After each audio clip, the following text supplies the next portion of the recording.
अच्छा जी, ये क्वेश्चन है हमारे पास। A is the point 36 and B is the point 11 and 12। Find हमने करना है, find the coordinate of mid point of A B. Okay. अगर हमारे पास दो पॉइंट गिवन है और हमने उनका मिड पॉइंट फाइंड करना है तो बहुत आसान सा फार्मूला मिड पॉइंट का। फार्मूला होता है x1 plus x2 divide by 2, y1 plus y2 divide by 2। अब x1 और y1, x2 और y2 क्या है? ये हमारे पास आ जाएगा x1 y1, ये हमारे पास आ जाएगा x2 y2। वैल्यूज पुट कर देते हैं। 3 प्लस 11 डिवाइड बाय 2, y2 क्या है और y1 क्या है? 6 and 12 divide by 2। 11 plus 3 is 14 divide by 2 and 18 divide by 2। सो हमारे पास मिड पॉइंट के कोऑर्डिनेट्स आएंगे 7 एंड 9।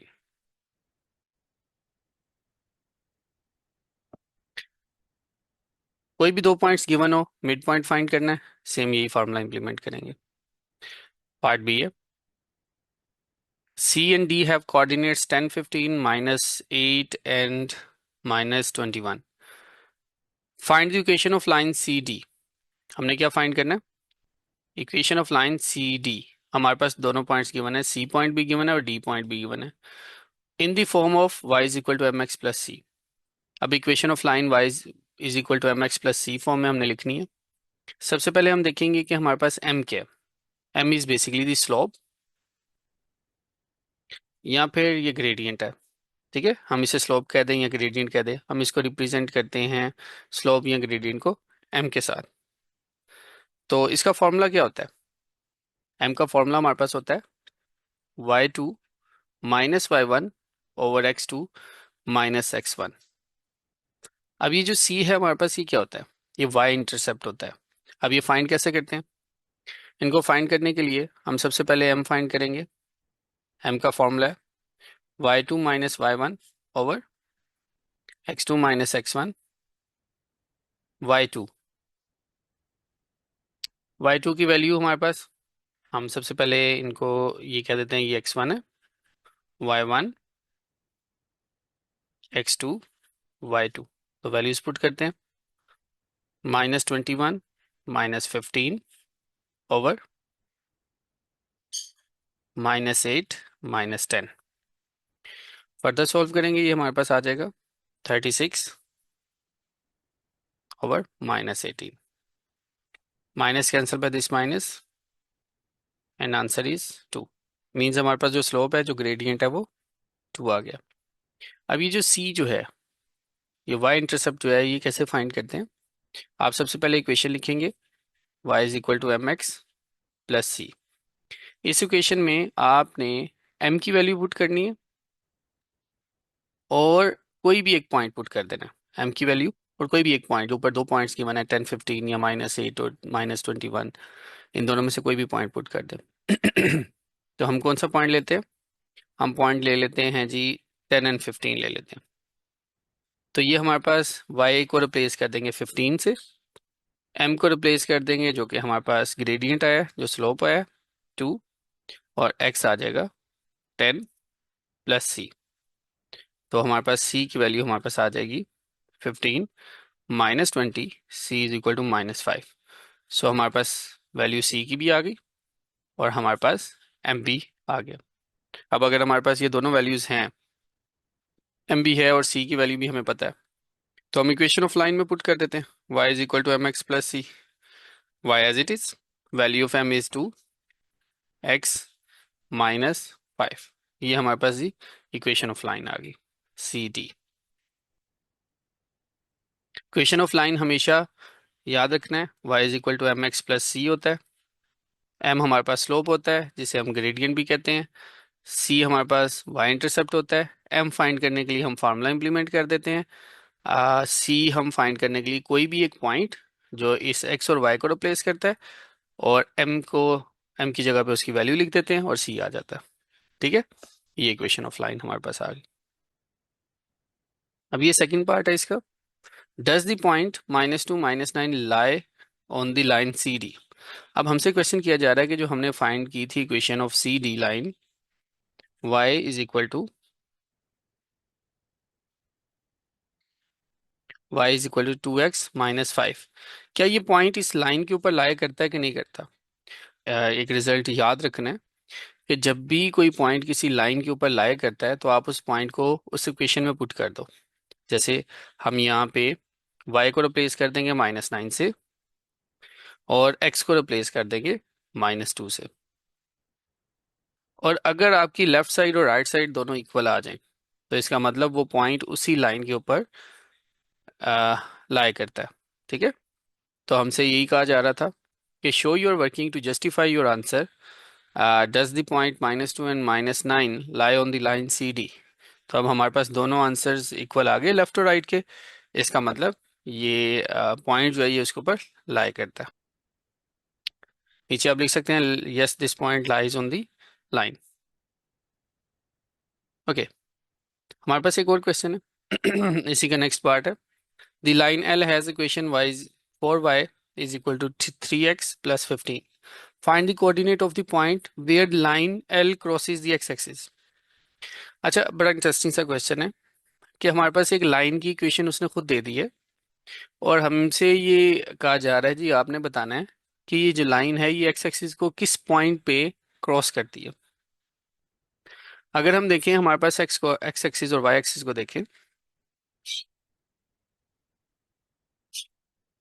एक्स एक्सिस और वाई एक्सिस में अगर कोई भी लाइन जब वो एक्स एक्सिस को आके टच करेगी किसी भी पॉइंट पे, तो एक्स एक्सिस के ऊपर जितने भी पॉइंट होते हैं उनमें एक्स तो चेंज होता है बट वाई जो होता है वो जीरो होता है।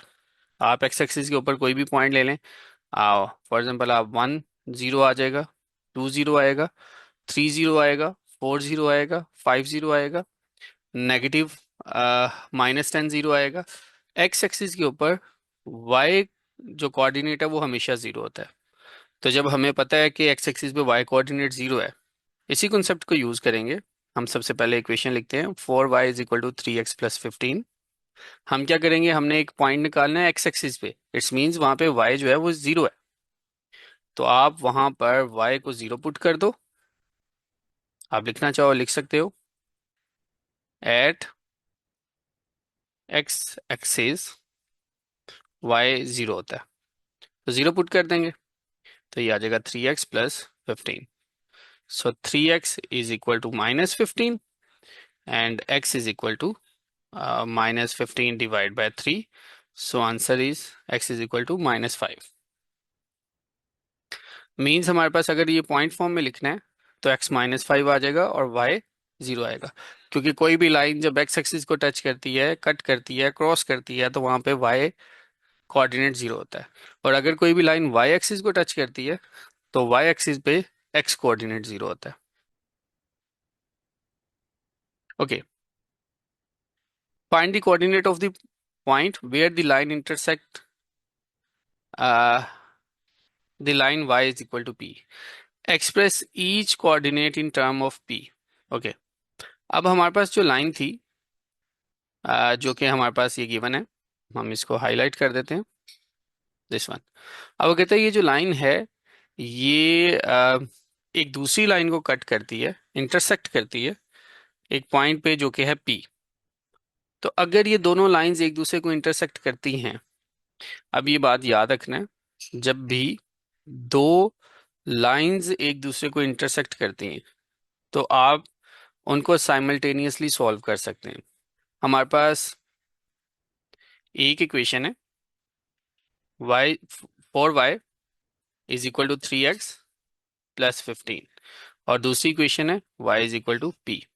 ठीक है, ये दूसरी इक्वेशन है और ये दोनों एक दूसरे को इंटरसेक्ट करती हैं। इंटरसेक्ट करने का मतलब है कि कोई ना कोई एक कॉमन पॉइंट है जहाँ पे ये दोनों लाइंस एक दूसरे को क्रॉस करती हैं। ठीक है, अब इनको सॉल्व कैसे करेंगे, आप सिंपल एक इक्वेशन से y की वैल्यू फाइंड करो, दूसरी इक्वेशन में पुट कर दो, तो हम इस वैल्यू को, इस y की वैल्यू को यहाँ पे रिप्लेस कर देंगे तो हमारे पास आंसर आ जाएगा। हम क्या करेंगे, हम लिखेंगे 4y की जगह पे लिख देंगे p is equal to 3x+15। इसको फर्दर सॉल्व करते हैं। अब ये देखो, इसका y कोऑर्डिनेट तो वो p ही है, तो हम यहाँ पे लिखेंगे p, कि y कोऑर्डिनेट हमारे पास p आ गया। अब x कोऑर्डिनेट हम यहाँ से फाइंड कर लेंगे। ये आ जाएगा जी 3x is equal to 4p minus 15, x is equal to 4p minus 15 divide by 3। ये हमारे पास आ जाएगा जी इसका x कोऑर्डिनेट। अच्छा जी, ये क्वेश्चन है, the line L drawn on the grid below. एक लाइन हमें ड्रॉ करके दी हुई है, लाइन एल। नेक्स्ट है जी, by drawing the line 3x plus 2y is equal to 30 on the grid, find the coordinates of the point where these two lines intersect. एक line हमें ड्रॉ करके दी है, एक लाइन की इक्वेशन हमें दे दी है 3x plus 2y is equal to 30। अब ये हमने ड्रॉ करनी है, और हमने बताना है कि ये जो लाइन हम ड्रॉ करेंगे और जो लाइन उसने ड्रॉ करके दी है हमें, ये किस पॉइंट पे इंटरसेक्ट करती है। Find the coordinates of the point where these two lines intersect, कि ये दो लाइंस कहाँ पे मिलती हैं। हम सबसे पहले ये इक्वेशन लिख लेते हैं, 3x plus 2y is equal to 30। अच्छा जी, इसको मैं थोड़ा सा और रीअरेंज कर देता हूँ। 2y is equal to 30 minus 3x, और then y is equal to minus 3x plus 30 divide by 2। अब y is equal to minus 3/2x plus 30 divide by 2 is 15। ये हमारे पास ये इक्वेशन बन गई y is equal to M x plus C form में। ठीक है। अब अगर हम इस क्वेश्चन में देखें, तो हमारे पास y इंटरसेप्ट पता चल गया हमें, कि y इंटरसेप्ट जो है, ये इक्वेशन जो है, ये लाइन जो है, ये y एक्सिस को कहाँ पे टच करती है, जाके 15 पे। अब 15 तो हमारे पास ग्राफ के अंदर है ही नहीं, ग्राफ तो मैक्सिमम 9 पे जा रहा है y एक्सिस में, और x एक्सिस में 10 पे जा रहा है। इसका मतलब है कि हमें इसको सॉल्व करना पड़ेगा। तो ठीक है, हम सबसे पहले एक टेबल बनाते हैं। इस टेबल में हम सबसे पहले ऊपर लिख देंगे जी y, नीचे लिखेंगे जी x। अब x की आपने ऊपर हम लिखेंगे x और नीचे हम लिखेंगे y। अब x की हमने कोई ऐसी वैल्यूज लिखनी है जो हम पुट करें तो y के हमारे पास आंसर आए। अब याद रखना x की वैल्यूज को चूज करते वक्त, कि x की वैल्यूज ऐसी पुट करनी है कि y का आंसर जो है वो डेसिमल में ना आए, क्योंकि डेसिमल को ड्रॉ करना थोड़ा सा मुश्किल होता है। तो अगर हम x की जगह पे वैल्यू 2 पुट करते हैं, सिंपली 2 हमें पता है, अगर हम 2 पुट करते हैं तो 2 तो कैंसिल हो जाएगा 2 के साथ, तो हम सिंपली 2 पुट कर देते हैं। तो x की जगह पे आ जाएगा 2 माइनस 3/2, 2 प्लस 15। 2 डायरेक्ट इससे कैंसिल हो जाएगा, तो हमें पता है जी डेसिमल में आंसर नहीं आएगा, और -3 को 15 से सॉल्व करोगे तो 12 आ जाएगा। ओके, तो क्या हमारे पास 12 है वाई एक्सिस पे? 12 तो नहीं है, तो इसका मतलब ये है कि हम 2 पुट नहीं करेंगे वाई पे। फिर हम क्या पुट करते हैं, हम कोई और नंबर चूज करेंगे। अगर 2 पुट नहीं कर सकते तो हम 3 पुट कर दें, नहीं 4 पुट करके देखते हैं। यस, 4 माइनस 3/2, 4 पुट करेंगे तो वो भी 2 से कैंसिल हो जाएगा, फ्रैक्शन खत्म हो जाएगी। तो 2 2 ज़र 4, तो ये हमारे पास आ जाएगा -6 plus 15। So answer is equal to 9। It's means अगर हम x की वैल्यू 4 पुट करेंगे तो y हमारे पास 9 आ जाएगा, और हमारे पास x की वैल्यू 4 भी है और y 9 भी है। तो वहां पे हम छोटा सा ये क्रॉस लगा लिया, यानी कि पहला पॉइंट हमें मिल गया। अब दूसरा पॉइंट फाइंड करने के लिए हम अगेन x की वैल्यू 4 पुट की है, 5 पुट करेंगे तो 2 से कैंसिल नहीं होगा, 6 पुट करेंगे तो यस कैंसिल हो सकता है। तो लेट्स सी, 6 पुट करके देखते हैं। -3/2, 6 पुट किया प्लस 15, 2 3 ज़र 6, 3 3 ज़र 9 प्लस 15। So answer is 6। तो हमारे पास -9 प्लस 15 और ये 6 आंसर आ गया। इट्स मीन्स कि हमारे पास ये जो पहला ऊपर वाला पॉइंट था, ये हमारे पास आया था 4 9, और ये जो दूसरा पॉइंट हमारे पास आ गया, ये आ गया जी 6 and 6। ओके, 6 and 6, ये हमारे पास ये पॉइंट आ गया। नहीं जी, अब हम इस पॉइंट्स को ड्रॉ करते हैं फ्रॉम दिस लाइन